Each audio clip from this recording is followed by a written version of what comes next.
신명기 27장을 우리가 읽어보고 28장에 있는 내용들은 그냥 훑어보고 그 다음에 27장하고 28장이 그 얘기하고자 하는 부분이 있어요. 그 다음에 그 부분들을 우리가 어떤 내용인지 보고 이게 어떤 우리의 신앙생활 가운데 문제점이 된다면은 이것을 예수님께서 어떻게 해결하셨는가 이렇게까지 보겠습니다.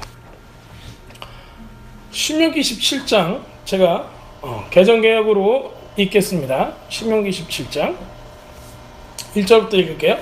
모세와 이스라엘 장로들이 백성에게 명령하여 이르되 내가 오늘 너희에게 명령하는 이 명령을 너희는 다 지킬지니라. 너희가 요단을 건너 내 하나님 여호와께서 내게 주시는 땅에 들어가는 날에 큰 돌들을 세우고 석회를 바르라. 자, 요단을 건넌 후에 이 율법의 모든 말씀을 그 위에 기록하라. 그리하면 내 하나님 여호와께서 내게 주시는 땅, 곧 젖과 꿀이 흐르는 땅에 내가 들어가기를 네 조상들의 하나님 여호와께서 내게 말씀하신 대로 하리라. 너희가 요단을 건너가거든 내가 오늘 너희에게 명령하는 이 돌들을 에발산 위에 세우고 그 위에 석회를 바를 것이며 또 거기서 내 하나님 여호와를 위하여 제단 곧 돌단을 쌓되 그것에 쇠 연장은 되지 말지니라. 너는 다듬지 않은 돌로 내 하나님 여호와의 제단을 쌓고 그 위에 내 하나님 여호와께 번제를 드릴 것이며 내 화목제를 드리고 거기서 먹으며 내 하나님 여호와 앞에서 즐거워하라. 너는 이 율법의 모든 말씀을 그 돌들 위에 분명하고 정확하게 기록할지니라. 모세와 레위 제사장들이 온 이스라엘에게 말하여 이르되 이스라엘아 잠잠하여 들으라. 오늘 네가 내 하나님 여호와의 백성이 되었으니 그런즉 내 하나님 여호와의 말씀을 청종하여 내가 오늘 내게 명하는 그 명령과 규례를 행할지니라. 조금 더 읽을게요. 모세가 그날 백성에게 명령하여 이르되 너희가 요단을 건넌 후에 시므온과 레위와 유다와 이사갈과 요셉과 베냐민은 백성을 축복하기 위하여 그리심산에 서고 루벤과 갓과 아살과 스브론과 단과 납달리는 저주하기 위하여 에발산에 서고 레위 사람은 큰 소리로 이스라엘 모든 사람에게 말하여 이르기를 장색의 손으로 조각하거나 부어 만든 우상은 여호와께 가증한 것이니 그것들을 만들어 은밀히 세우는 자는 저주를 받을 것이라 할 것이요 모든 백성은 응답하여 말하되 아멘 할지니라 하면서 이렇게 죄에 대해서 얘기하고 백성은 아멘 할지니라 죄에 대해서 얘기하고 백성은 아멘 할지니라 이것이 하나 둘 셋 넷 다섯 여섯 일곱 여덟 아홉 열 열하나 12개가 나옵니다. 그 12개의 죄목들은 10계명하고 연관이 되어 있고요.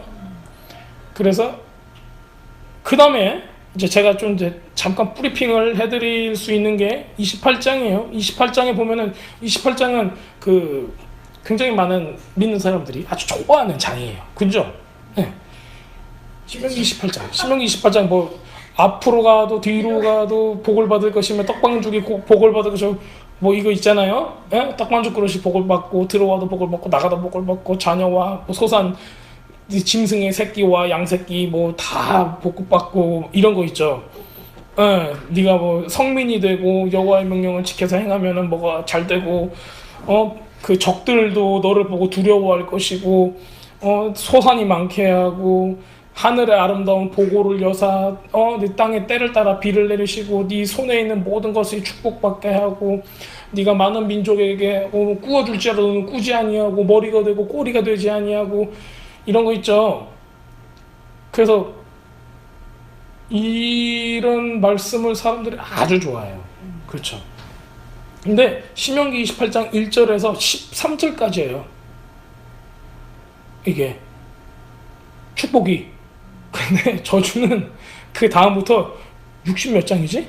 68절까지 저주예요 다. 68절까지. 그러니까는 축복은 3분의 1도 안 돼요. 한 4분의 1 정도밖에 안 되는 거예요. 그 다음에는 만약에 하나님의 말씀을 안 지킨다 그러면은 이렇게 하면 저주, 이렇게 하면 저주, 이렇게 하면 저주가 너무 끔찍하게 그냥 그 축복에서는 어머 그래 어머 그래 어머 그래 이 정도였거든요. 이제 저주 읽는 거 저주를 묘사한 것들을 읽으면 이래요. 그냥 축복받을 때 우리가 이래야 되는데 저주하는 거 보고 놀랄 만큼 저주가 훨씬 강하고 양도 많고 강도도 세요. 그래서 우리가 왜 하나님께서 저주에 대해서 이번 장에서는 이렇게 강조를 하셨는가? 왜 그러냐면 27장 그 뒷부분에 나서도 에발산에서 한 이것도 보통은 하나님께서 축복을 많이 해주시죠. 근데 여기서는 나쁜 짓 하면 저주받을 것이다. 백성들은 아멘 할 것이다. 이렇게 하는 사람 저주받을 것이다. 백성들은 아멘 할 것이다. 이 12개가 먼저 나오는 거예요. 그러니까는 이게 포커스가 좀 더 어디에 맞춰져 있죠? 저주에 맞춰져 있는 거예요. 왜 이렇게 저주에 강한 포커스를 맞추고 27장과 28장은 그렇게 저주에 강한 포커스를 맞춰서 우리한테 무엇을 알리고자 했을까? 그리고 28장의 그 앞부분에 그 13절, 딱 13절만 축복인데 사람들은 무엇이 그렇게 좋길래 이 축복만 그렇게 써가지고 저주는 홀딱 빼놓고 축복만 써가지고 지네 집에 다 걸어놓는 거예요. 그러면서 축복만 바라보고 있는 거죠. 앞뒤 전후 그런 관계 하나도 필요 없이 하나님의 말씀을 어느 정도까지 해야 되는가, 어느 정도까지 우리가 순종하고 그 명령을 지키고 행해야 되는가, 이런 거하고 아무 상관없이 그렇게 살아가고 있는 모습들을 우리가 보게 됩니다. 자, 그렇다면 오늘 27장에서 28장을 가로질러서 가고 이게 우리한테 어떤 영적인 문제거리가 된다, 우리한테 어떤 찔림이나 어떤 문제거리가 된다면은 여기서 끝나지 않고 예수님께서 이거를 어떻게 이 율법을 이루셨는가, 그래서 우리한테 어떤 은혜가 있는가, 어떤 선물이 있는가, 어떤 돌파가 우리 삶에 있을 수 있는가, 그것을 같이 나눠보려고 합니다. 자, 27장 1절 읽어보면은 모세와 이스라엘 장로들이 그 백성에게 명령하였다. 내가 오늘 너에게 명령하는 이 모든 명령을 지켜라 라고 나와 있어요. 명령을 지켜라 라고 이렇게 나와 있어요. 이거 우리가 그 성경을 구약에서 보면서 특히 이제 율법, 토라, 하나님의 말씀에 관한 구절은 항상 율법을, 하나님의 말씀을, 이 모든 명령을 지켜라, 행하라 라고 나와 있습니다. 이제 이거를 꼭 지켜라 라고 나와 있는 거, 우리 히브리 단어에서 이제 우리 지난번에 나눴듯이 샤마르라는 단어를 쓰고 있어요. 이거는 항상 지켜보고, 항상 주의를 기울이고, 항상 우리가 이거를 행해야 되는 이런 모든 것들에 대해서 보살피다 이런 뜻을 가지고 있어요. 로트에서는, 그 어근에서는 그런 의미가 있습니다. 그래서 우리가 주의 깊게 부지런히 엄격하게 조심스럽게 이런 계약과 의무에 관한 어떤 법적인 용어라고 했죠. 그렇기 때문에 이런 것들을 우리가 법적인 이 법적 용어로서도 이걸 꼭 지켜야 한다. 그렇다면 그냥 대충 지켜야 하는 게 아니라 법적인 용어니까는 굉장히 아주 스트릭하게, 엄밀하게, 엄중하게 지켜야 된다는 의미를 가지고 있어요. 그러니까는 하나님의 말씀을 지켜야 돼. 왜 우리 어린 애들한테 같이 이제 뭐 할 때, 야 엄마가 이거 얘기했잖아, 지켜야지. 그러면은 우리 막내는 지킬까요, 안 지킬까요? 안 지키잖아요. 자, 애들은 엄중하지 않아. 뭐 법적인 이런 거 없어. 근데 우리가 만약에 판사 앞에서 이렇게 하세요라고 쿵쿵쿵 했으면은 우리가 그걸 안 하면 어떻게 되죠? 잡혀가죠. 감옥 가는 거잖아요. 그렇게 굉장히 엄중한 판결 같은 거예요. 그래서 이거는 꼭 해라, 하지 말라, 이것은 우리가 꼭 지켜야 되는 거예요. 이미 그게 다 우리의 그 계약 가운데 있는 거, 우리의 맹세 가운데 이런 거 가운데 있는 거예요. 그래서 그냥 한 귀로 듣고 내가 이거 안 해도 우리 엄마는 나 그냥 엉덩이 한번 때리고 말겠지, 그냥 이 정도로 생각하면 안 되고, 하나님께서는 이거에 대한 책임을 물으신다, 이제 우리는 그렇게 알 수가 있습니다. 그래서 이 샤마르라는 단어, 지켜라, 하나님의 말씀을 지켜라, 이 단어가 토라에 관해서, 하나님의 말씀에 관해서 등장을 하는데 총 139번이 등장을 해요. 139번. 그러면 하나님의 말씀을 어떻게 하라는 거죠? 지켜라라는 거예요. 우리가 꼭 행해야 된다라는 겁니다. 그래서 이게 창세기에서는 15번, 출애굽기에서는 24번, 민수기에서는 16번, 신명기에서는 65번, 65번. 그래서 우리가 아시다시피 이 신명기는 거의 이제 농축하고 함축적으로 이제 하나님의 율법을 잘 정리를 해서 모세가 죽기 전에 다음 세대한테 잘 전달했던 겁니다. 그래서 이제 신명기에서는 굉장히 많이 강조가 되고 있어요. 2절. 자, 너희가 2절도 개정개혁으로 봐야겠어요. 너희가 요단을 건너 내 하나님 여호와께서 너에게 주시는 땅에 들어가는 날에 큰 돌들을 세우고 석회를 바르라. 돌들을 세우고 석회를 바르래요. 요단을 건너기 전 말고 건넌 후에 이 율법의 모든 말씀을 그 위에 기록하라.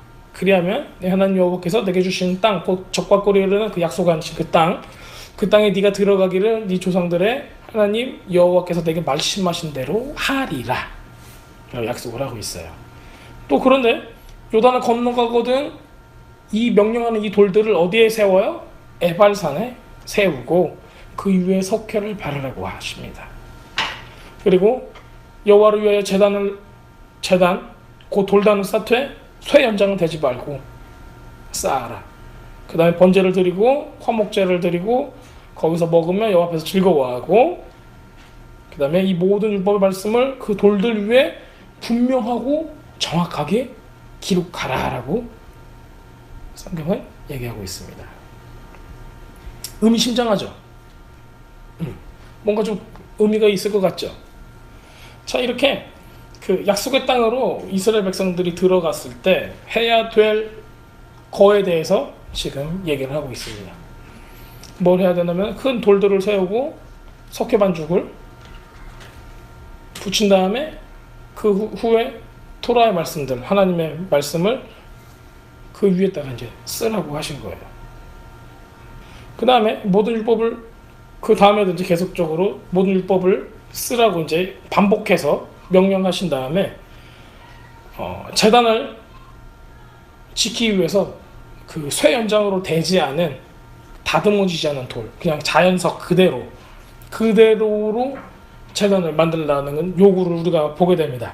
그 다음에 이것을 가지고 번제, 그 다음에 화목제 이것을 드리고 주님 앞에서 우리가 즐거워하라, 기뻐하여라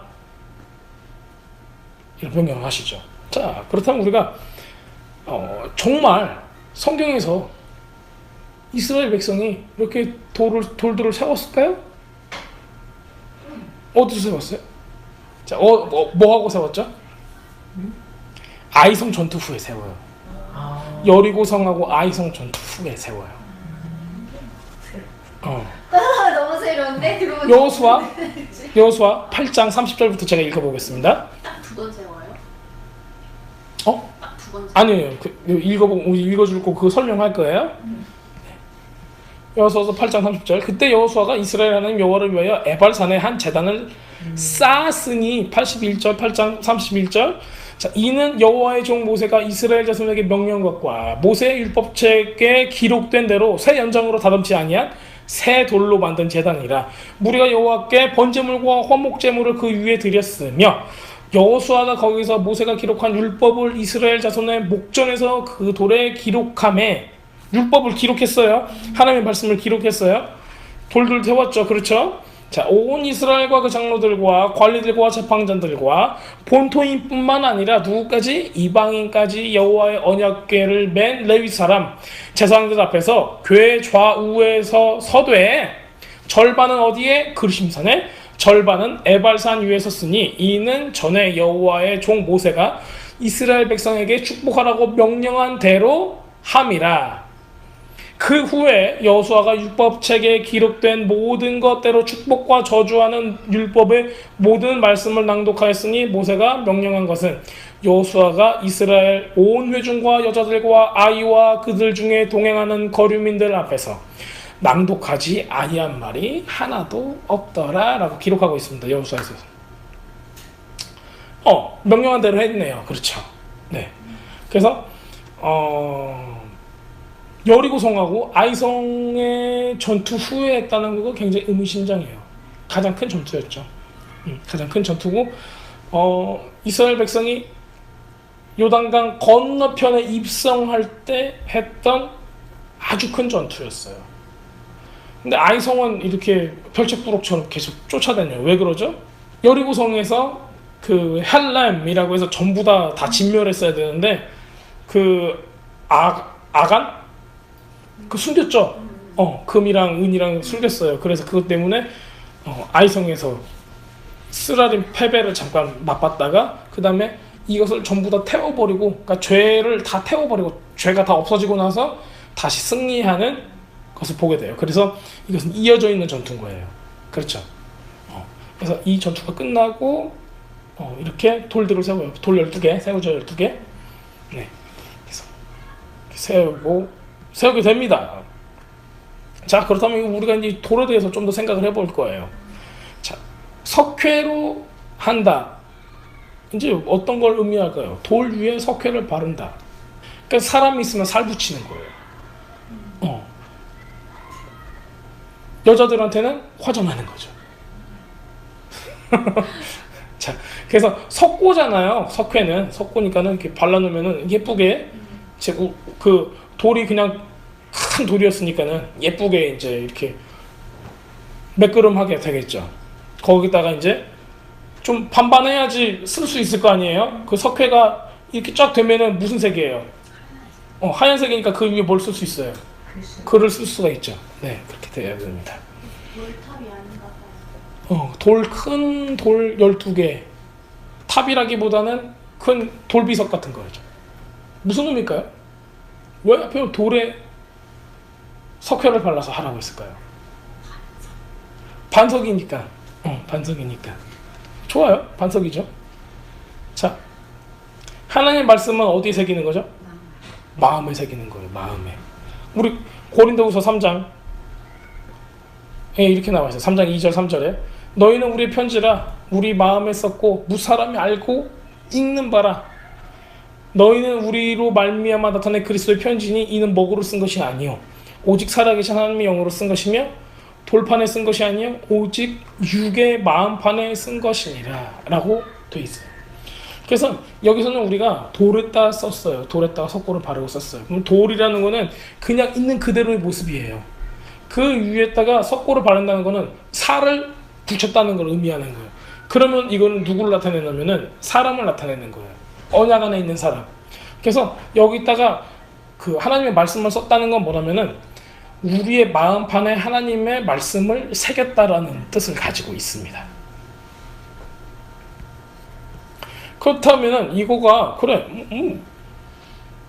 이게 정말 우리의 마음판에 썼다. 근데 이게 이때 옛날 사람들은 이걸 어떻게 이해했을까? 우리는 지금 이제 신약에 와서 고린도 후서에서 바울이 얘기한 대로 이게 마음판에 우리 마음판에 하나님의 말씀을 새기셨구나. 그래서 우리가 이것을 잊지 않고 항상 주님의 말씀을 묵상하고 주님께서 하라는 대로 하고 그 계명을 지키라는 거구나. 그다음에 우리가 있는 이 우리 마음판에 새겨진 이 말씀들을 다른 사람들이 읽을 수 있는 그리스도의 편지가 되게끔 하는 우리는 살아있는 하나님의 편지구나. 우리는 이렇게 생각할 수가 있어요. 그런데 이때 당시에 여호수아가 있었던 당시에 모세가 사람들을 이렇게 요단강 앞으로 데려갔을 당시에 이것은 도대체 어떤 의미가 있었을까? 어떤 의미가 있었을까요? 바울이 얘기한 그런 의미는 여기서 찾아볼 수 없을 거 아니에요. 그 사람들한테는. 자, 이거는 이렇게 봐야 됩니다. 축복과 저주를 가지고 있는 이 선포들. 원래 이런 것들은 그 고대 근동의 역사들을 우리가 찾아보면은 이런 게 있어요. 그 전쟁에서 이긴 나라, 전쟁에서 진 나라. 그러니까는 뭐 이긴 승전국과 속국이 있을 거예요. 이거 우리가 어떻게 표현하죠? 종주국이고 그 속국이 있다. 그러면은 이 큰 나라가 작은 나라를 지배하는 데 있어서 계약을 맺는 거죠. 그래서 야, 나는 큰 나라야. 내가 너희를 정복했어. 너희들은 우리 말만 잘 들으면은 이렇게 할 거야. 내가 너네들을 보호해 줄 거야. 그 다음에 너네들은 우리 속국이니까 뭘 내야 돼? 세금을 내죠. 그렇지 않아요? 우리 한국 역사에서도 그런 게 많이 있잖아요. 그 뭘 냈다고 그랬지? 응, 조공을 바쳤다. 그 어디 저기 중국에다가 뭐 조공 바치고 이제 이런 것처럼 이런 계약을 맺는 거를 뜻하는 거예요. 그래서 우리도 이제 계약할 때 뭐 차를 계약하건 집을 계약하건 이런 거 할 때 문서를 작성하고 교환하고 증인이 필요하고 이제 이런 것들이 있잖아요. 이때 당시에도 그런 효력들을 발생하기 위해서 계약을 했어요. 그게 계약을 하고 누구 앞에서는 이렇게 하면은 복을 줄 것이고 이렇게 하면은 저주를 줄 것이다. 이런 식으로 이제 계약을 하는 거예요. 그것이 증인들이 필요한 거예요. 그래서 우리가 이제 27장에서 보는 것처럼 그리심산하고 에발산에서 모여가지고 돌 비석을 세우고 우리가 율법을 지키면은 저주를 받고 이렇게 하면은 축복을 받고 이렇게 하면은 저주를 받습니다 라고 선포하고 이스라엘 사람들이 거기 뭐 반절은 여기 서 있고 반절은 축복 가운데 서 있고 반절은 저주 가운데 서 있고 이스라엘 백성들은 그것을 레위 사람들이 낭독하면 이스라엘 백성들은 아멘 할지니라 했잖아요. 그러면 지금 이 의식을 하고 있는 거예요. 근데 나라는 어떤 나라예요? 가나안하고 이스라엘이 아니에요. 이거는 누구하고 누구와의 계약인 것 같아요. 하나님의 나라, The Kingdom of God, 하나님의 나라하고 지금 이스라엘이라는 한 나라예요. 이스라엘은 어떤 나라를 의미하는가, 대변하는가? 그냥 그 혈과 육적인 이스라엘을 의미하는 게 아니라 하나님이 선택한 믿는 자들을 전부 다 의미하고 있는 거예요. 지금 우리도 그렇기 때문에 이스라엘을 볼 수가 있어요. 그리고 육적인 혈통적인 이스라엘도 여기에 속해 있어요. 왜? 그 사람들은 빨리 예수님을 만나서 변화가 돼야 되니까. 근데 그 혈통적으로는 이 이스라엘의 후손이 맞아요. 자, 그렇기 때문에 이 사람들과 하나님의 나라가 뭘 했다? 계약을 맺었다는 거예요. 근데 하나님의 나라는 이런 거예요. 너희가 내 법을 지키면은 너희 나라, 이스라엘은 너희 나라는 어떻게 할 것이요? 축복할 것이에요. 너희들 떡 반죽 그릇 반죽이 어떻게 될 것이고 새끼들이 어떻게 날 것이고 머리가 되지 않고 꼬리가 되지 않고 이런 모든 우리가 좋아했던 그 말씀 신명기 28장에 있는 말씀들에 대한 축복이 다 주어져요. 그런데 속국인 우리가 이 계약을 위반한다. 그러면은 어떤 게 가죠? 저주가 가는 거예요. 그래서 그 저주는 그것보다 막 3배, 4배 더 많게 이 저주에 나열되는 것들이 이제 우리 삶에 적용이 되는 겁니다. 근데 이게 28장의 뒷부분에 있는 저주의 내용들을 보면은 굉장히 끔찍한 게 많아요. 너희가 너희 자녀들을 먹을 것이요. 이것도 나와요. 너무 어렵기 때문에 전쟁 중이기 때문에 먹을 게 없어서 너희가 너희들을 스스로를 종으로 팔라고 해도 아무도 너희는 사가지도 않을 것이다. 이렇게 굉장한 저주들이 많이 퍼부어져요. 근데 이거를 계속 잊고 있으면은 모세가 그냥 지연해서 하는 얘기가 아닌 거예요. 딱 느낌이 어떤 느낌이냐면은 미래를 뭔가 보면서 하는 얘기 같은? 왜냐면은 이 내용들을 우리가 잊고 있으면은 이스라엘이 포로가 되고 잡혀가고 그렇게 어려움을 당하고 포위당해서 자기 자녀들을 삶아먹는 이런 성경에 나와 있는 구절들을 우리가 그런 것들을 볼 수가 있듯이 예레미야서에서도 나와 있고 이사야서에도 나와 있고 이런 많은 어려운 것들을 우리가 보게 되잖아요. 실제로 이게 이루어졌다는 걸 볼 수가 있고, 근데 이 디스크라이브한 것들, 그 모세가 썼던 것들을 보면은 모세는 이미 이 당시에 앞으로 일어날 일들을 하나님께서 보여준 것을 그대로 묘사했던 것들을 우리가 어느 정도 알 수가 있어요. 게다가 이제 나중에 이제 우리가 알게 되지만 히틀러로 인한 홀로코스트나 이스라엘 백성들이 그동안 살아오면서 굉장히 많은 아픔들을 겪는 이런 현상들이 이미 성경에 나와 있었다는 것을 우리가 볼 수가 있습니다. 그렇다고 해서 이 사람들이 당연히 너네들은 저주를 받아야 돼 이런 건 아니에요. 왜냐하면 하나님께서는 이건 저주지만은 율법을 지키지 않음으로써 하나님의 말씀을 지키지 않음으로써 오는 저주이긴 하지만은 그거에 대한 해결책도 준비를 해놨다는 거예요. 자, 그래서 우리는 이것은 하나님의 나라와 지금 땅에 있는 우리 믿는 백성 이 나라 가운데 그러니까 왕과 그 지배당하는 백성 가운데 있는 그런 계약의 어떤 교환 문서 교환, 그 다음에 증인들로 인한 그 아멘으로 화답하는 이런 모습들은 다 고대 근동 지방, 옛날에 그 가나안 지방에 살았던 사람들이 그 속국하고 그 종주국이 둘이서 했던 그런 계약 관계를 그대로 따라가지고 그대로 했던 거예요. 그러니까 하나님께서는 하나님의 나라의 법으로 하셨으면 우리 그때 당시에 사람들이 이게 무슨 짓이지 뭐지 이해를 못했을 거예요. 근데 그 사람들끼리 했던 것들을 그대로 하나님께서는 하신 거예요. 할 필요가 없지만은 하셨어요. 왜? 그때 사람들이 이게 무슨 뜻인지 알기 때문에 그렇게 한 겁니다. 그래서 보면은 이스라엘과 하나님 사이에 완전한 계약이 성립이 됩니다. 그래서 율법 준수, 하나님의 말씀 준수하는 것을 꼭 해야 된다라는 의무를 지우게 됩니다. 그래서 이제 27장에는 12가지 범죄들이 나오고 이 12가지 범죄는 10계명하고 굉장히 연결이 많이 되어 있는데 그 중에서도 가장 두드러지게 나타나는 거는 성적인 타락에 대한 것이 굉장히 많이 나와요. 그렇죠? 전부 다 이제 뭐 우상을 만들면 안 돼요. 이웃의 경계를 옮기는 것도 안 돼요.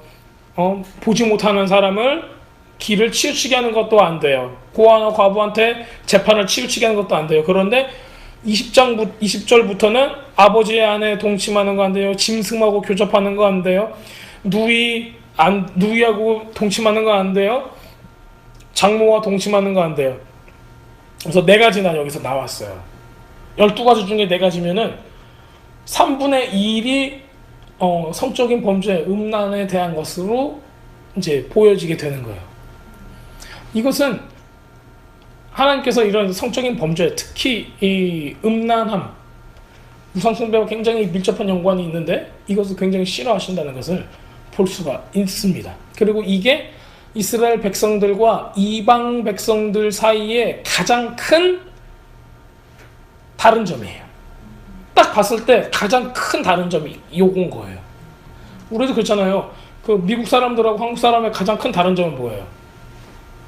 생김새잖아요. 그렇죠? 딱 생긴 것만 봐도 아이고 저거 웨스턴이네, 서양 사람이네. 딱 봐도 저 사람은 동양 사람이네. 그냥 외모만 보면 알 수 있잖아요. 그 정도로 잘 판가름 되는 게 뭐예요? 요거예요. 성적인 거예요. 왜냐면 이때 당시에 그 가나안이티는 전부 다 성적인, 하나님 입장에서 본 성적인 범죄들이 너무 만연했어요. 그래서 저 사람이 어떻게 살고 있는 것만 보면은 저 사람은 가나안 사람이구나 이렇게 알 정도였습니다. 자, 우리들은 아이러니하게도 축복에만 초점을 맞추고 있어요. 근데 27장과 28절은 정반대로 저주에만 집중을 하고 있습니다. 근데 저주를 통해서 무엇을 말씀하고 싶을까요? 그게 이제 우리가 알아내야 하는 거죠. 왜 이렇게 저주를 많이 나열을 했고 축복보다 저주받을 것을 더 세밀하게 묘사를 하셨을까? 자, 우리 계속 이어나가겠습니다.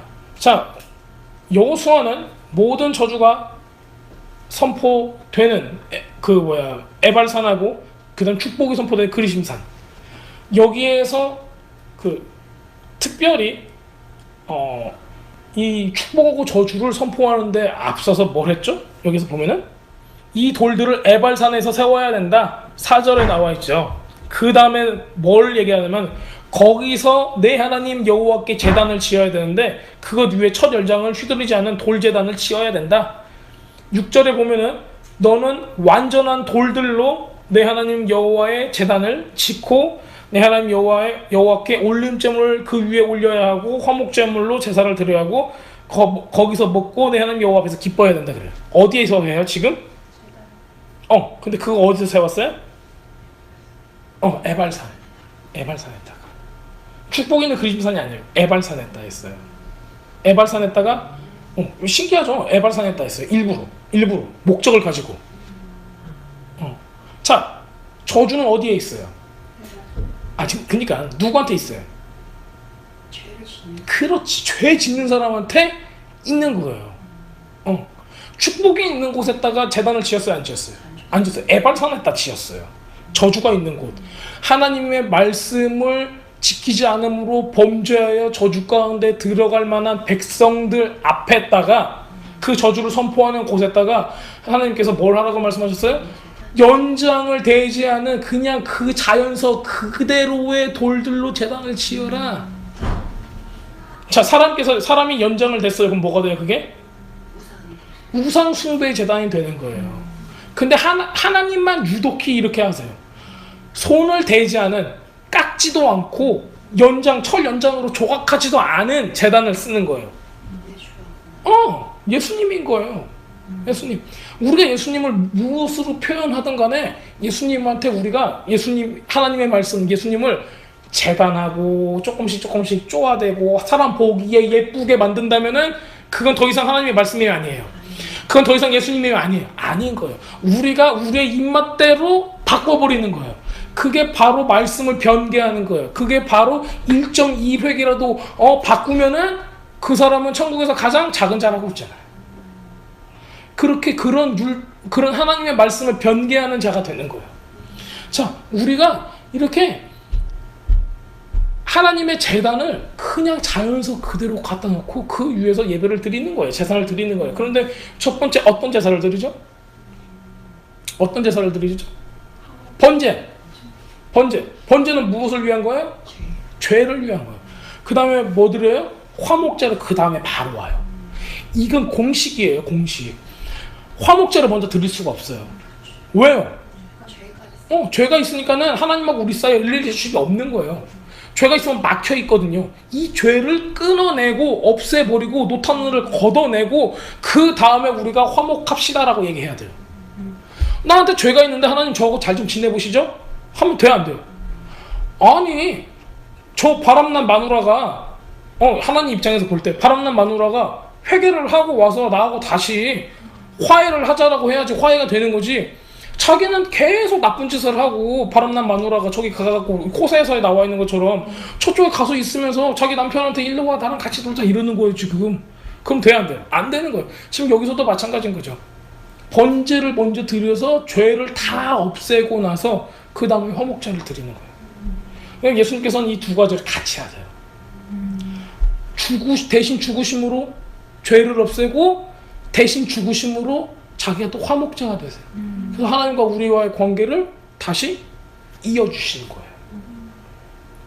자, 이래서 우리는 이 모습들을 통해서 뭘 볼 수 있어요? 메시아의 그림자를 볼 수가 있는 거예요. 근데 이게 어디에 있다고 했어요? 에발산, 저주, 죄를 지음으로써 하나님의 말씀을 지키지 않음으로써 저주를 선포하는 바로 그 산에다가요. 축복을 선포하는데 했으면 야 오늘도 나에게 큰 축복을 주시옵소서 하면서 걸러 가겠죠. 근데 주님께서는 일부러 에발산에다가 그 제단을 두는 거예요. 왜요? 우리가 율법을 지킬 수 있어요? 없어요? 없다는 걸 알아요. 이게 꼭 하나님의 백성을 위한 법이긴 한데 너네들은 못 지킬 거야. 그렇기 때문에 내가 그 제단을 쓸데없이 축복을 주는 데다 두는 게 아니야. 어디다 둬요?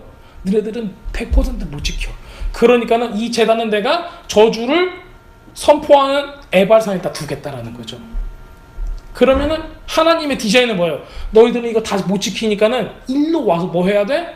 번제를 하고 화목제를 해. 그러니까 죄 사함을 받고 하나님과 관계가 회복돼야 돼.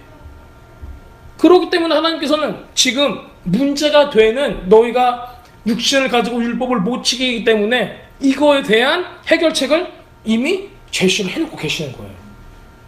많은 사람들이 이런 율법은 정말 말도 안 되고 우리가 어떻게 살아야 합니까? 막 이러면서 막 율법은 나쁜 거예요. 율법은 막 악한 거예요. 율법적인 사람이 되면 안 돼. 막 이런 식으로 얘기를 해요. 자, 그런데 그게 아니라 하나님께서는 이 율법을 통해서도 우리의 죄성, 우리가 하나님의 관계를 스스로 어떻게 할 수 없다는 것을 보여주고 싶었던 거예요. 그러면 우리가 누구한테 의지하게 되죠? 메시아에 의지하게 되는 거예요. 메시아.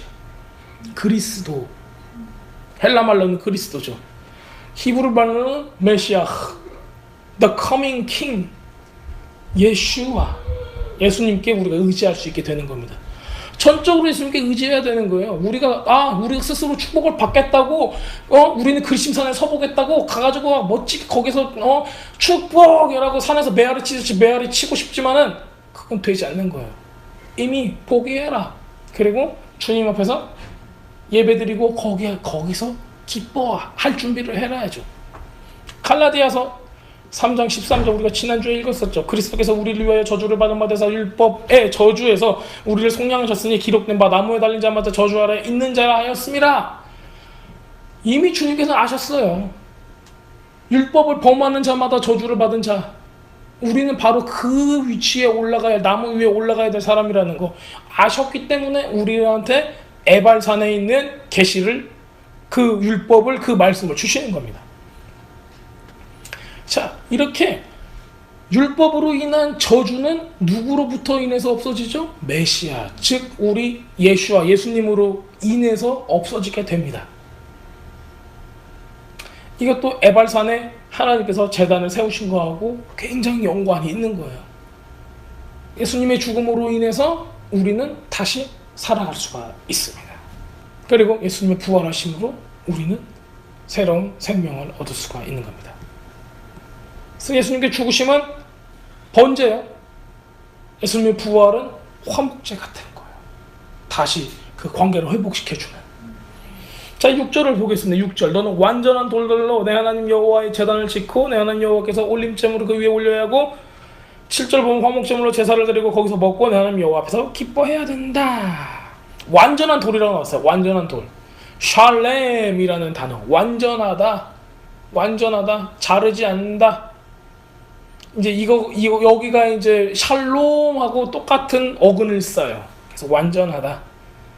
완전하신 분이 누구죠? 우리 예수님이 완전하신 분이죠. 우리 예수님만이 뭐가 될 수 있어요? 이 제단이 될 수 있는 거예요. 우리가 예수님 위에서만 우리 자신을 죄사함으로, 그리고 부활로, 하나님과의 관계 회복으로 주님 앞에 나갈 수가 있는 겁니다. 에베소서 4장 17절에 이렇게 나와 있습니다. 그가 어떤 사람을 사도로, 어떤 사람은 선지자로, 어떤 사람은 복음 전하는 자로, 어떤 사람은 목사와 교사로 삼았으니 이는 성도를 온전하게 하여 봉사일을 하게 하며 그리스도의 몸을 세우려 하심이라. 우리가 다 하나님의 아들을 믿는 것과 아는 일에 하나가 되어 누구를 온전한 사람을 이루어 그리스도의 장성한 분량에 충만한 데까지 이르리니 라고 나와 있어요. 어디까지요? 온전한 사람을 이루어. 여기서도 똑같은 의미로 사용되는 거예요. 온전한 돌, 손대지 않는 온전한 돌 하고 그리스도의 그 온전한 사람, 그리스도의 장성한 분량에 충만한 데까지 이를 수 있는 그 온전한 사람, 거기까지 이르게 하는 그 온전함이 같은 의미로 쓰여지는 겁니다. 자, 그렇다면 우리가 혼자서 온전해질 수 있나요? 없다는 거예요. 우리는 몸으로서 모일 때만 어떻게 돼요? 온전해질 수 있다는 거예요. 그리스도의 장성한 분량으로 이룰 수 있다는 거예요. 그래야지 우리가 하나님의 아들을 믿는 것과 아는 거에 하나가 될 수 있다는 겁니다. 누가? 우리가라고 써 있어요. 우리가. 한 사람이 뛰어날 필요가 없어요. 서로 해야 돼요. 자, 베드로서 3장 14장이 이렇게 나왔죠. 그러므로 사랑하는 자들아, 너희가 이것을 바라보나니 주 앞에서 점도 없고 흠도 없이 평강 가운데 나타나기를 힘쓰라. 점도 없고 흠도 없이 제물, 그 sacrifice를 묘사할 때 굉장히 많이 쓰는 단어죠. 거룩하다, 구별되다, 점도 없이 흠도 없이. 근데 베드로는 이거를 우리 모든 믿는 사람한테 이런 상태가 되어야 한다고 얘기를 하고 있는 겁니다. 왜? 우리가 주님 안에서 이렇게 변화될 수 있기 때문입니다. 완전한 돌, 예수님처럼 완전한 돌, 어떠한 철로 다듬지 않은, 모양을 내지 않는 그냥 있는 그대로의 모습, 완전한 돌. 우리들은 어떻게 생각하죠? 완전한 돌이라는 거는 돌을 예쁘게 해놓고 막 해가지고 막 비너스의 모양도 이렇게 샥 만들고, 생각하는 아저씨, 오뎅 아저씨도 이렇게 만들어야지 뭐가 돼요? 완전한 돌이 된다고 생각을 하는 거예요. 완전한 조각상이 된다고 생각을 하는 거예요. 그런 종류의 완전한 조각상은 뭐죠? 우상이죠, 우상. 그래서 우리는 너무 쉽게 우리 스스로를 우상화돼요. 나 자신이 하나님의 위치에 올라가는 거죠. 그 돌에다가 손을 대기 시작할 때, 내가 내 삶에, 내 목적에, 내 야망에, 내 욕심이라는 이거 뭐라 그러죠? 망치와 끌? 이런 걸 가지고 손을 대기 시작할 때 어떻게 되는 거예요? 우리의 형상이 예수님의 형상에서 우상의 형상을 바뀌기 시작을 하는 거예요. 손 떼셔야겠죠. 그렇죠? 자, 이렇게 우리가 주님 앞에서 순종하는 법을 배우고 살아야 합니다. 8절 하겠습니다. 자, 너는 그 돌들 위에 이 토라의 모든 말씀을 분명하게 잘 기록해야 된다. 이렇게 써 있어요. 근데 여기서도 굉장히 강조를 한 거예요. 모든 말씀을 분명하게 잘 기록해야 된다. 그냥 기록해야 된다라고 안 하고 분명하게 잘이라는 단어를 썼어요. 분명하게 잘. 바알 하야터 이라는 단어예요. 분명하게. 그러니까 무슨 얘기예요? 섞이지 않게 해요. 진실되게 해줘. 우리들은 진리를 선포할 때 다른 것들을 막 섞어요. 이걸 설명하기 위해서. 막 예화도 섞어요. 교리도 섞죠. 사람들의 전통도 섞어요. 우리의 마인드셋, 우리의 어떤 사고도 섞어요. 그래서 인간의 신학이라는 걸 만들어내는 거예요. 근데 우리한테 필요한 건 뭐예요? 순수한 말씀인 거예요. 신학은 우리가 말씀을 올바르게 이해하게끔 가이던스를 해야 되는 거지, 신학이 하나님의 말씀을 가려보기거나 그 길을 비틀면 안 되는 거예요. 신학은 도와야 돼요. 사람이 하나님의 말씀을 이해할 수 있게 도와야 되는데, 사람의 생각이 더 커지기 시작을 하면은 신학은 굉장히 잘못되고 있는 거죠. 그래서 우리는 신학을 공부할 때도 올바르게 하나님의 말씀을 잘 이해할 수 있는 좋은 도구가 되는 한도에서 해야 됩니다. 자, 그래서 27장 8절에서도 이 토라의 말씀을 분명하게 잘 기록해야 된다라고 얘기를 하고 있습니다. 그 돌들 때 쓸 때. 자, 우리가 우리의 마음판에 하나님의 말씀을 새길 때, 우리 마음판에 하나님의 말씀을 새길 때 분명하게 잘 기록해야 돼요. 근데 우리 마음판에 분명하게 잘 기록해야 되는데 잘못되게 기록할 수도 있어요. 그럴 것 같아요? 그럴 것 같아요? 안 그럴 것 같아요? 그럴 것 같아요. 그렇지 않아요? 우리가 배웠던 거, 우리가 알고 있었던 것 중에 이거는 너무하다. 이건 진짜 하나님께서 이런 의미로 하셨을까? 그냥 사랑하라고 하셨을 거야. 저주 이런 거는 하나님 나라에 어딨어. 그래서 뭘 갖고 있어요? 휴머니티, 뭐라고 그러지? 인본주의적인 생각을 가지고 죽이라고 하는데 안 죽이는 거야. 하나님께서 설마 죽이라고 했겠어? 사랑의 하나님인데? 하나님께서는 죄를 어떻게 하라고 그래요? 다 없애버리라고 그러잖아요. 그런 식으로 우리가 오해해서 쓰는 것들, 우리의 성경적인 어떤 잘못된 해석들이나 우리의 고정관념들을 우리의 마음속에다가 이게 하나님의 말씀인 양 새기고 있어요. 그러면서 우리는 어떻게 해요? 내가 새긴 이 말씀대로 살아가는 거예요. 그렇게 되면 어떻게 되는 거죠? 우리의 행동이나 우리의 사고나 이런 모든 것들이 내 기준으로 내려가는 거예요. 그래서 하나님 기준으로 볼 때는 전혀 맞지 않는 거예요. 내 기준으로, 왜냐면 내가 해석한 하나님의 말씀을 내 양심에 썼기 때문이죠. 그러나 여기서 뭐라고 얘기하겠어요? 그 모든 말씀을 분명하게 잘 기록해야 된다. 헷갈리게 하지 마라.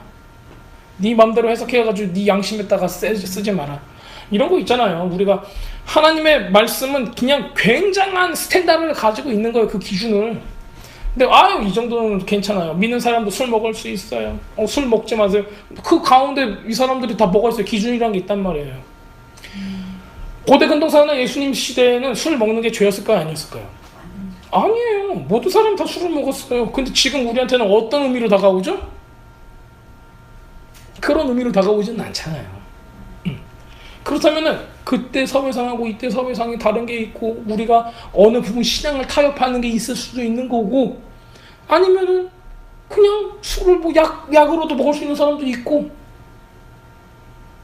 사람마다 다르잖아요. 그렇지만은 우리 양심에 쓸 때는 어떻게 써야겠냐는 거예요.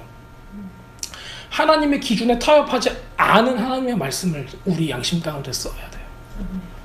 내가 내 기준으로 그냥 탁 타협해버리고 이건 하나님께서 용서해 주실 거야. 나는 예수님의 이름으로 이미 용서를 받았어. 그러니까 조금 낮은 단계의 양심을 쓸 거야. 그러시면 안 되는 거예요. 하나님의 말씀을 그대로 쓰셔야 돼요. 여러분들의 마음이 타협하는 순간 여러분은 죄 가운데 있는 거죠. 마음이 타협하면 안 되는 거예요.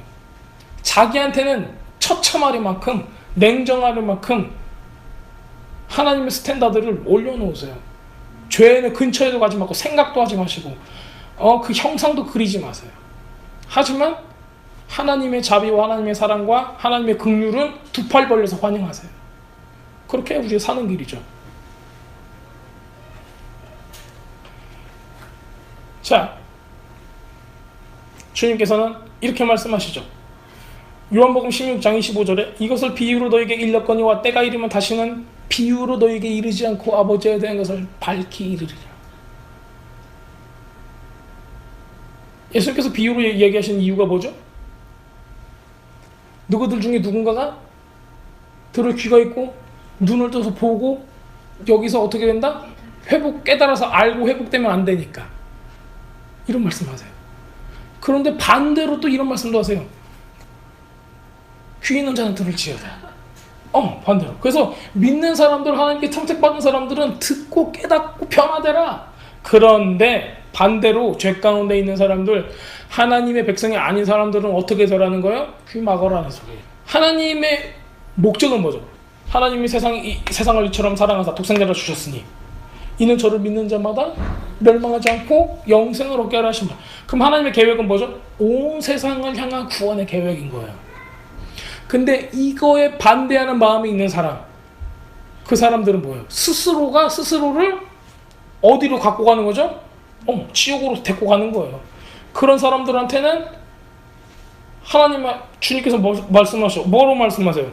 이 돌은, 건축자에 버려진 이 돌은, 이 사람들한테는 어떤 돌이에요? 거치는 돌. 거치는 돌이라고 그래요. 그래서 넘어지는 거예요. 돌뿌리에 걸려서 넘어지면 뭐라고 그래요? 저 돌 이러고 이러잖아요. 우리 옛날에 어렸을 때 애기들 보면은 애기들 가다가 뭐에 띡 부딪혀서 이 나쁜 의자 팍 때리고 이제 이러듯이 이런 거 똑같은 거예요. 하나님이 악한 게 아니죠. 우리가 악한 거죠. 오늘 그걸 분명하게 알아줘야 됩니다. 주님께서는 항상 이것을 밝히 보여주시길 원하세요. 근데 우리는 눈을 감고 있는 거예요. 왜? 내 마음대로 하고 싶으니까. 내가 하나님의 마음을 알아보면 어떻게 돼요? 저걸 못 따라가면 어떻게 해? 아유, 진짜 난 죄 가운데 있는 것밖에 안 되는 거예요.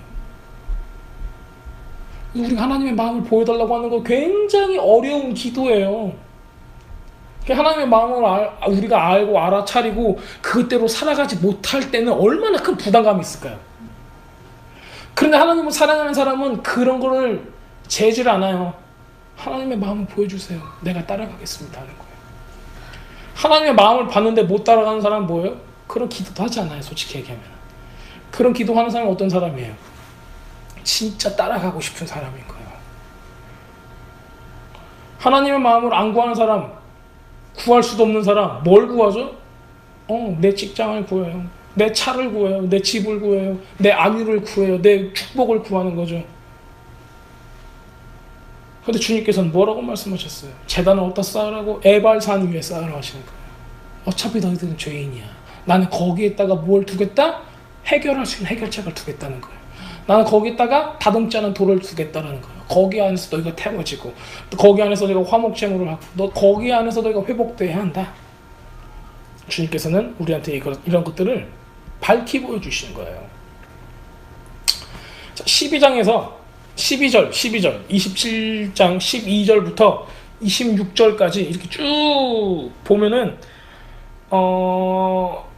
이렇게 그리스도인하고 에발산 위에서 서로 대등한 위치에 있고 중간에 레위 지파가 섭니다. 백성들은 있고 거기서 레위 지파 사람들이 축복에 대해 선포를 하고 여기 사람들은 저주에 대해 선포를 하고 백성들은 아멘하고 하는 이런 모습들을 우리가 볼 수가 있습니다. 12지파 중에서 6지파의 사람들은 축복을 하기 위해 그리심산에 섰어요. 그렇죠. 누구죠? 그리심산의 6지파들은 시몬과 레위와 예후다와 이사갈, 그 다음 요셉과 베냐민이에요. 그렇죠. 자, 그 다음에 저주하기 위해서 에발산에 쓴 설 지파들은 루벤하고 갓, 아쉐르, 지불룬, 단과 납달리예요. 이 모든 사람들은 레위인들이 대답하되 모든 이스라엘 사람들 큰 소리로 말해야 한다 하면서 저주에 관한 계명들을 탁탁탁탁 얘기를 하고 백성들은 아멘으로 화답을 하는 겁니다. 자, 우리가 이제 여기서 보면은 좀 이게 도대체 무슨 일인가라고 보고 싶은 게 있어요. 여기서 뭐가 그렇게 궁금하신가? 자, 시몬, 레위, 예후다, 이사칼, 요셉과 비냐민 6개의 지파. 왜 이 사람들은 여기 6개에 들어갔죠? 무슨 빽이 있었나요? 자, 그럼 이 사람도 축복이니까 축복을 얘기하는 사람들이니까 그냥 두겠습니다. 왜냐면은 우리도 다 이 자리에 서기 원할 거 아니에요. 자, 그리심산은 뭐라 그랬죠? 그리심산. 아니, 저주 말고 그리심산. 에발산 말고 그리심산. 무슨 뜻이라고 했죠? 그리심. 컷오프라고 그랬죠. 그러니까 과일이 열매가 맺어서 석류가 쪼개지듯이 그 열매가 가득 찬 석류의 모습. 그래서 그리심산은 열매가 많은, 성령 열매가 많은 축복된 산을 의미하고, 에발산은 뭘 의미하죠? 돌산, 바위산. 열매가 하나도 없는 이런 산을 의미한다고 그랬어요. 자, 그렇다면 우리 모두 다 그리심산에 서 있기를 원할 거예요. 모두 다 축복받기를 원할 거예요. 그렇죠. 자, 그러니까는 여기 있는 사람도 그냥 제쳐두고, 그렇다면 왜 저주를 선포하는 곳에 있는 사람들은 왜 여기 있는가 한번 우리가 볼까요? 자, 저주 쪽에 에발산에서 서 있는 지파들을 보겠습니다. 에발산에 설 지파들은 루벤과 갓과 쉐레와 지블론과 단과 납달리이다. 이 지파들은 뭐죠? 뭐 특별히 악한가요? 이 지파들이 특별히 악해요? 왜 여기 섰을까? 왜 반절은 축복이고 반절은 저주에다 섰을까요? 왜 6지파는 에발산에 섰을까요? 첫 번째, 루벤은 누구예요? 장자. 무슨 죄를 졌어요? 빌하를 건드렸어요. 그렇죠. 그렇기 때문에 장자에서 지위가 박탈되죠. 그랬어요. 자, 그게 루벤이요. 갓하고 아쉐르, 즈불론, 단, 납탈리, 얘네들은 또 뭐예요? 이 지파들은 이거는 뭐냐면은 첩 있죠. 두 첩이 있잖아요. 그 첩의 소생이에요. 근데 거기서 즈불론은 아니에요. 즈불론은 누구냐면은 레아의 아들이에요. 레아의 아들. 근데 레아의 아들에서 즈불론, 저도 한참 리서치를 해봤어요. 즈불론은 왜 들어왔어? 왜냐면 레아의 아들은 여기 둘 들어갔거든. 전부 다 첩의 소생들 넷이 있고, 루벤이 있고 즈불론이 있어요. 근데 루벤은 그래 죄를 졌어. 비라를 건드렸으니까. 근데 즈불론은 왜 여기 들어갔을까? 그것 때문에 제가 어저께 한참 리서치를 했어요. 근데 알아낸 게 고작 이것밖에 없어요. 지불론은 막내였어. 레아의 아들 중에서 첫째가 누구예요? 첫째가? 루벤. 레아의 아들 중에서 막내는 지불론. 그렇게밖에 못 알아냈어요. 그게 저의 한계였어요. 그런데 저는 이게 어떤 클루가 된다고 생각을 해요. 레아의 아들 중에서 가장 큰, 그리고 가장 어린 그 두 지파를 여기다가 넣었어요. 축복과 저주를 선포하기 위해서 이 12지파들이 전부 다 모여요.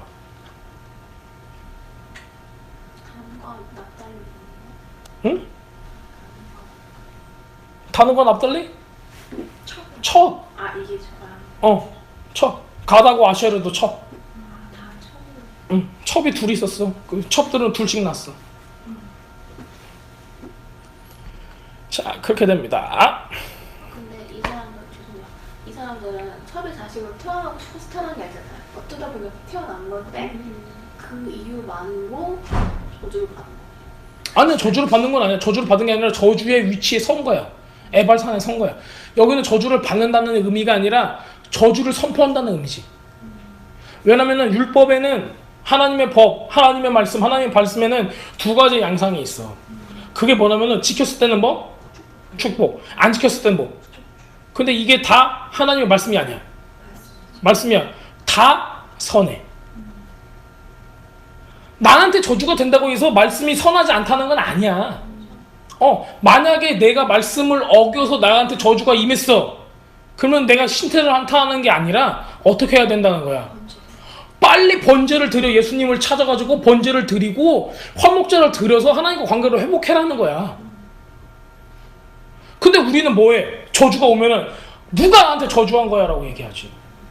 말도 안 돼. 내가 얼마나 열심히 했는데 내가 첩의 소생으로 태어나고 싶으면 태어났어. 막 소리 지를 수 있단 말이에요. 주님께서 그 말씀하신 게 아니야. 누구라도 너희들 12지파고 내 사랑하는 자녀들인데 너희들은 약하잖아. 죄 가운데 있고 첩의 소생이니까 훨씬 약할 거 아니야. 그러면 너희들은 저주를 선포하는 곳에 있어. 그럼 뭐하고 가까워? 반석. 하나님의 그 제단, 예배의 장소, 이거하고 가까운 거야. 그러니까 우리는 뭐가 돼요? 우리는 죄가 많아. 내가 너무 약해. 내가 맨날 연약해. 내가 맨날 뭐 나쁜 짓을 하고 있어. 내가 맨날 많은 어떤 그런 템테이션이 있어. 난 정말 약한 사람이야. 그러면 이 사람은 어디가 있어야 돼요? 에발산에서 하나님의 그 제단 그 앞에 서 있으라는 거예요. 왜? 내가 죄지면 바로 가서 하나님께 엎드려 회개하고 내가 바로 죄지면 엎드려서 회개한 다음에 주님의 얼굴을 바라볼 수 있는 이런 환경이 된다는 거예요. 근데 장성한 분량에 있는 사람, 축복을 선포할 수 있는 사람, 그래 그 사람 나름대로 저기서 열심히 있는 거예요. 하나님의 말씀 지키면서. 하지만 주님께서는 알고 계시죠? 야, 너희들은 그거 못해. 그러니까 빨리 에발산으로 가라는 거예요. 우리는 그 안에서 우리가 부족해도 주님께 의지하겠다라는 겁니다. 그래서 우리한테 오는 저주는 저주일까요? 그거를 통해서 우리는 뭘 할 수 있어요? 우리가 주님이 필요하다. 빨리 나는 그 제단 앞으로 가야 돼 라는 거를 우리를 알려주는 거예요. 레이다죠. 레이다. 빼빼빼빼빼 가는 거예요. 어머 나 죄졌어요. 빠바바바. 어머 나 이상한 거 봤어요. 빠바바바. 난 누구 미워했어요. 따다다다. 나 무슨 나의 욕망이 어떤 뭐 가지고 싶은 게 생겼어요. 나의 육적인 어떤 이런 것들이 발동했어요. 어떻게 해야 되죠? 제단으로 가라요. 죄를 회개하고 주님과 관계를 회복하세요 라고 얘기하는 거예요. 너희들은 약하니까 에발산으로 가세요. 하지만은 하나님의 마음은 뭐예요? 너희들은 다 축복받기를 원한다는 거예요. 여기 저주받았기 때문에 그 사람들이 거기에 서 있는 건 아니에요. 약하기 때문이에요. 우리도 약하잖아요. 나도 약하고 우리 모두 다 약하잖아요. 뭐 누가 뭐 한마디 하면 그냥 그냥 일주일, 한 달, 1년까지도 가고 그 잘 삐진 사람도 있잖아요. 여자들 중에서 뭐 한마디 하면 삐져가지고 3년 말도 안 하는 이런 사람들이 있잖아요. 왜요? 약하니까 그래. 오히려 저주의 산에 있는 게 더 심적으로 나을 수도 있겠네. 이미 저주의 산에 있어요. 우린 지금 여기서 어디 살고 있어요? 우리의 삶은 저주야. 힘든 게 너무 많아. 그러니까 우리가 뭘 원해요? 주님을 원하는 거야. 우리가 어려운 곳에 살고 있으니까 하나님 얼굴을 구하는 거야. 우리가 죄를 저지르면서 살고 있으니까는 뭐야? 주님 내 죄를 용서해 주세요 하고 납작 엎드릴 수가 있는 거예요. 근데 스스로가 난 죄 안 졌어요. 나한테 축복을 많이 해주세요. 나한테 돈도 주세요. 내 떡반죽 그릇이 막 커지게 해주세요. 내 소생들이 내 가축들이 새끼도 숭뵼숭뵼 잘나게 해주세요. 내 지갑이 막 마르지 않게 해주세요. 이런 거 하는 사람 뭐예요? 죄를 졌어도 그 죄가 뭔 줄 모르는 거야. 왜? 눈으로 볼 때는 뭐예요? 내 지갑이 계속 불어나고 있거든. 그럼 어떻게 되는 거예요? 회개할 기회가 없는 거예요. 그럼 어떻게 해요? 굉장히 큰 문제가 있습니다. 자, 우리는 아무리 에발산에 있다 할지라도 저주를 축복으로 바꿀 수 있어요. 그게 뭐예요? 예수님을 바라볼 수 있냐 없냐죠. 철로 다듬지 않은 그 제단을 우리가 바라볼 수 있냐예요. 그게 가장 중요한 겁니다. 자, 우리가 여기서 볼 수 있는 거는 축복과 저주는 두 가지 다른 산에 이렇게 놨다는 거예요. 순종을 하는가, 불순종을 하는가, 우리는 이거를 뭐 할 수 있어요? 경험할 수 있어요. 순종해볼 수도 있고 불순종해볼 수도 있어요. 근데 우리가 어느 선으로 올라가는가, 어떤 삶을 살아가는가, 그것도 우리가 볼 수가 있어요. 우리는 항상 선택의 기로에 있는 거죠. 우리가 이 두 가지 기로에 있는 거예요. 하나님의 말씀을 대할 때는 항상 이 두 가지입니다. 축복을 받을 것인가, 저주를 받을 것인가. 근데 우리가 하나님의 말씀을 행해서 축복을 받아도 감사, 만약에 우리가 죄를 지어서 저주를 받아도 이 저주를 통해서 하나님을 찾을 수 있어서 감사인 거예요. 그렇기 때문에 우리는 하나님께 순종할 수 있는가, 순복할 수 있는가, 아니면 순복할 수 없는가, 이 두 가지 차이 가운데서 살아가는 거죠. 항상 이 사이 가운데 우리는 불안정하게 살고 있어요. 근데 우리는 어떤 사람으로 부르심을 받았죠? 하나님의 말씀을 따르는 사람으로, 하나님의 말씀을 선택하는 사람으로, 하나님을 선택하는 사람, 악을 선택하는 것이 아니라 하나님을 선택하는 사람으로 우리는 지음을 받았습니다. 하나님을 선택한다는 건 뭐죠? 하나님을 사랑하기로 선택한다는 걸 뜻하는 거예요. 나를 사랑하는 사람은 뭐 한다? 나의 계명을 지킨다라고 말씀하셨습니다. 우리는 어떻게 디자인됐어요? 처음에 천지 창조될 때 하나님께서 사람을 하나님의 형상대로, 그리고 그 호흡, 생기를 불어넣으셨어요. 그래서 뭐 하게 하셨죠? 사랑하게 하셨어요. 하나님을 사랑하게. 하나님을 사랑한다는 거 뭘 뜻하는 거예요? 아, 좋아요, I love you 하면서 춤추는 거예요? 그게 아니고 하나님의 말씀을 행하는 거예요. 말씀을 듣고 지키는 거예요. I love you 하고 춤추는데 하나님의 말씀은 전혀 딴 데 가 있고 춤만 추고 있어요. 뭐예요 그거는? 그건 문제가 있는 거예요. 하나님하고 전혀 상관이 없는 거예요. 겉모습으로는, 문화적으로는 무엇인지 할 수 있어요. 근데 우리의 삶이 진짜 하나님을 사랑해서 하나님의 말씀을 행하기로 선택하는 것은 별개의 문제라는 거죠. 진짜 하나님을 사랑한다는 건 뭐죠? 하나님의 말씀을 지켜 행하는 거예요. 그게 사랑의 표현입니다. 자, 우리한테는 결국에는 무엇을 주기 위한 거예요? 저주를 주기 위한 건 아니라 축복을 주기 위한 거예요. 저주는 하나님께로 우리를 돌이키기 위한 도구인 거죠. 그렇기 때문에 궁극적으로는 주님께서 우리를 뭐하고 싶다? 축복하고 싶다라는 겁니다. 자, 이렇게 많은 저주들이 부르르 해서 막 리스트에서 다 나왔는데 이건 뭘 뜻한다는 거예요? 야, 이런 것 중에 하나라도 너희들 가운데 있으면은 너네들이 죄악 가운데 있는 거니까는 빨리 회개하고 돌아오라는 거예요. 경고의 사인을 정말 많이 주는 거예요. 왜? 빨리 돌아왔으면 좋겠으니까. 자, 그래서 28장 1절에서 13절까지 보면은 축복, 14절에서 68절까지는 저주예요. 축복과 저주는 이 양도 다르고 묘사한 디테일도 굉장히 달라요. 저주는 아주 세밀하게 묘사를 합니다. 딱 듣고 있으면 어머 진짜 이런 일이 일어나요? 어머 이런 일이 내 삶의 가운데 일어난다면은 나는 정말 못 살 것 같아요. 이런 게 있어요. 어느 정도까지 막 네 땅에 비를 흙과 먼지로 주시리니 비가 안 오고 흙과 먼지만 온대요. 네가 몰살할 때까지 하늘에서 네 위에 그것이 내릴 것이다. 몰살할 때까지. 얼마나 무서운 저주예요. 이런 것도 많아요. 부스럼과 종기와 습진과 옴 이런 걸로 치실 것이다. 미침과 눈먼과 정신찬란증으로 널 칠 것이다. 이렇게 나와 있어요.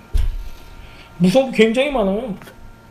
모든 수고 이런 것들 혼란과 책망포 네가 망하되 속히 몰살할 때까지 망할 것이다. 아들과 딸들이 다른 민족에 주어지는 것을 네 눈이 보리니 종일 그들 때문에 쇠약해지면 네 손에 힘이 없을 것이다. 이렇게 나와 있어. 신명기 28장 45절 제가 잠깐 읽어보겠습니다. 내가 네 하나님 여호와의 말씀을 청종치 아니하고 내게 명령하신 그 명령과 규례를 지키지 아니함으로 이 모든 저주가 내게 와서 너를 따르고 내게 이르러 마침내 너를 멸하리니 이 모든 저주가 너와 네 자손에게 영원히 있어 표징과 훈계가 되리라. 이거를 보고 이 저주를 보면 뭐가 되는 거예요? 표징하고 훈계가 되는 거예요. 자, 네가 모든 것이 풍족하여도 기쁨과 즐거운 마음으로 내 하나님 여호와를 섬기지 아니함으로 말미암아. 뭐 때문에? 이거예요. 기쁨과 즐거운 마음으로 하나님 여호와를 섬기지 아니했기 때문에. 어떤 상태? 풍족했는데도. 우리 풍족할 때 항상 조심해야 되는 거죠. 자, 28장 62절을 좀 읽어보겠습니다. 너희가 하늘의 별같이 많을지라도 인구가 많아졌어요. 네 하나님 여호와의 말씀을 청종치 아니함으로 남는 자가 얼마 되지 못할 것이다. 이건 이사야서 6장에 어떻게 나와 있죠? 10분의 1이 1 이하가 돼도 내가 그들을 어떻게 하겠다? 죽이겠다라고 말씀하세요. 그 다음 이 사람도 어떻게 하겠다고 그랬죠? 내가 심겠다, 열방에 심겠다, 포로로 잡혀가게 하겠다라고 말씀하셨어요. 그렇죠? 28장 63절 여호와께서 너에게 선을 행하시고 너희를 번성하게 하시기를 기뻐하시던 것 같이 이제는 여호와께서 너희를 망하게 하시며 멸하시기를 기뻐하시리니 너희가 들어가 차지할 땅에서 뽑힐 것이요. 뽑혔죠. 그래서 바벨론, 페르시아 이쪽으로 다 이제 뽑혀서 열방으로 나가서 심겨졌어요. 자, 여호와께서 너를 땅 이 끝에서 저 끝까지 만민 중에 흩으시리니 28장 64절에서 지금 말씀하고 있는 거예요. 네가 그곳에서 너와 네 조상들을 알지 못하던 목석 우상들을 섬길 것이다. 이게 저주입니다. 온통 저주로 끝나요. 28장 이 끝에 보면은 다 저주예요. 막 자녀들의 살을 먹을 것이다 이런 거 나오고 무서워요. 그런데 하나님의 약속의 말씀 여기서 끝나지 않습니다. 예레미야서 29장 10절 보겠습니다. 여호와께서 이와 같이 말씀하시니라. 바벨론에서 70년이 차면 내가 너희를 돌보고 나의 선한 말을 너희에게 성취하여 너희를 이곳으로 돌아오게 하리라. 여호와의 말씀이니라. 너희를 향한 나의 생각을 내가 안하니 평안이요 재앙이 아니라 너희에게 미래와 희망을 주는 것이라. 너희가 내게 부르짖으며 내게 와서 기도하면 내가 너희들의 기도를 들을 것이요 너희가 온 마음으로 나를 구하면 나를 찾을 것이요 나를 만나리라. 이것은 여호와의 말씀이니라. 나는 너희들을 만날 것이며 너희를 포로된 중에서 다시 돌아오게 하되 내가 쫓아보내었던 나라들과 모든 곳에서 모아 사로잡혀 떠났던 그곳으로 돌아오게 하리니 이것은 여호와의 말씀이니라. 이 10분의 1 거룩한 씨앗 그루터기가 되어서 하나님께 회개하는 이 사람들을 통해서 하나님께서는 다른 새로운 역사를 쓰겠다는 겁니다. 자, 이사야서 9장을 읽어보겠습니다.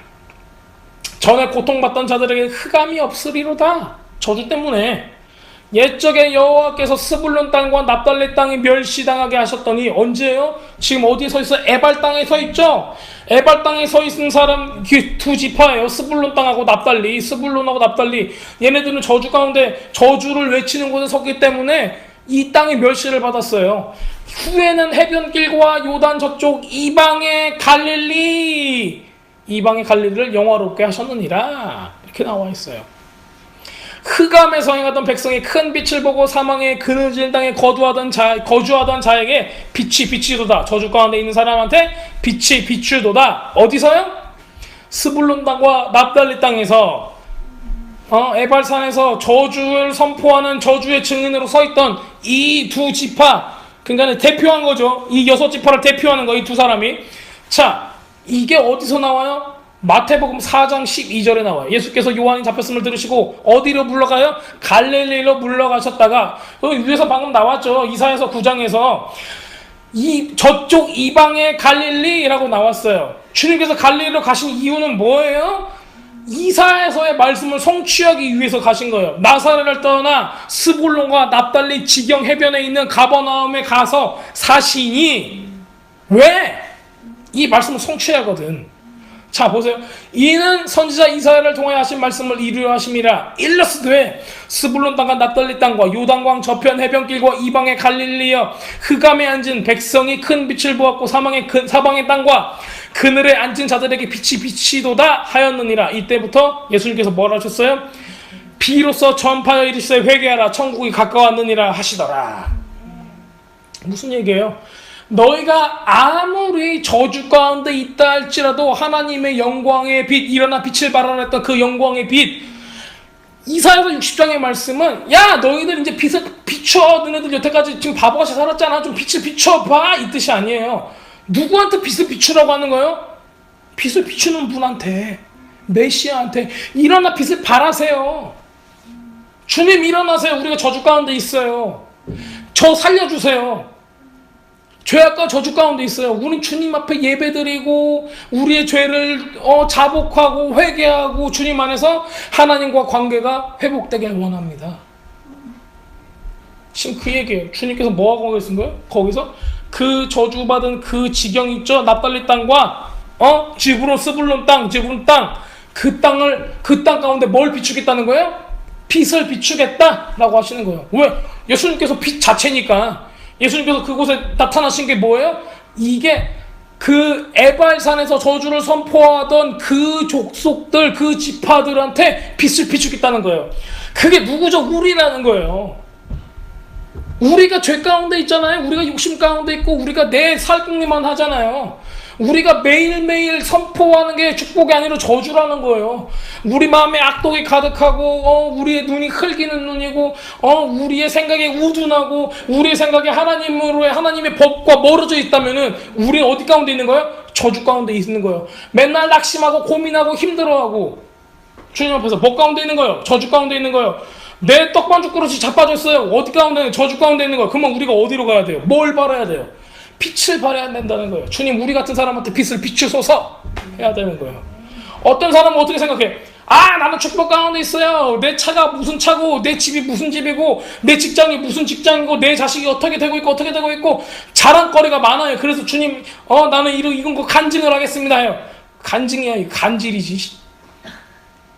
그런 걸로 자랑하시면 안 돼요. 그건 진짜 축복이 아니라는 거예요. 진짜 축복은 뭐예요? 내가 어느 저주 가운데 있는가, 내가 얼마나 죄인인가, 내가 얼마나 예수님이 필요한가를 아는 거예요. 그래야지 주님 나한테 빛을 비춰줘서요 라고 얘기를 할 수 있는 거예요. 그게 부흥이죠. 주님께서 말씀하셨어요. 일어나 빛을 발하라. 이사야서에서 나오는 거예요. 예수님 오세요라는 얘기예요. 예수님 빛으로 와주세요. 내 삶 가운데 와주세요. 예수님께서는 선포하셨죠. 회개하라, 천국이 가까웠느니라. 이게 뭐예요? 빛의 결정체예요.